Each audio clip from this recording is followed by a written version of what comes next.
നിങ്ങൾ അറിഞ്ഞോ, ഒറ്റപ്പാലത്ത് ഇങ്ങനെ ലൈവ് ആയിട്ട് നിൽക്കാൻ ലൈവ് 7 സൂപ്പർ മാർക്കറ്റ് നിങ്ങൾക്കായി ഓപ്പൺ ആയിരിക്കുന്നു.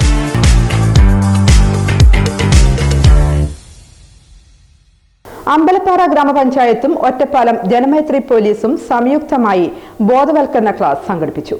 അമ്പലപ്പാറ ഗ്രാമപഞ്ചായത്തും ജനമൈത്രി പോലീസും സംയുക്തമായി ബോധവൽക്കരണ ക്ലാസ് സംഘടിപ്പിച്ചു. വിദ്യാർത്ഥികളുടെ പഠനയാത്ര, ശാരീരിക മാനസിക പ്രശ്ന പരിഹാരത്തിനും ലഹരി ഉപയോഗത്തിനെതിരെയുമായുള്ള ക്ലാസ് ആണ് നടന്നത്. പഞ്ചായത്ത് പരിധിയിലെ സ്കൂൾ PTA അംഗങ്ങൾക്ക് വേണ്ടിയാണ് ക്ലാസ് സംഘടിപ്പിച്ചത്. PTA മീറ്റിംഗുകളിൽ രക്ഷാകർത്താക്കൾ പങ്കെടുക്കേണ്ടതിന്റെ ആവശ്യം, നല്ല ലഹരികളെ പ്രോത്സാഹിപ്പിക്കേണ്ടതിന്റെ ആവശ്യം എന്നീ വിഷയങ്ങളാണ് ക്ലാസ് സംഘടിപ്പിച്ചത്. Panchayat president P. വിജയലക്ഷ്മി ഉദ്ഘാടനം ചെയ്തു. ആരോഗ്യ വിദ്യാഭ്യാസ standing committee chairperson MM Bindu അധ്യക്ഷത വഹിച്ചു. ക്ഷേമകാര്യ standing committee chairman P. Muhammad Kasim, അധ്യാപകനും ഫാമിലി കൗൺസിലറുമായ TP Pradeep Kumar, community relation officer Vinod B. Nair, ASI Ambili എന്നിവർ ക്ലാസ് നയിച്ചു.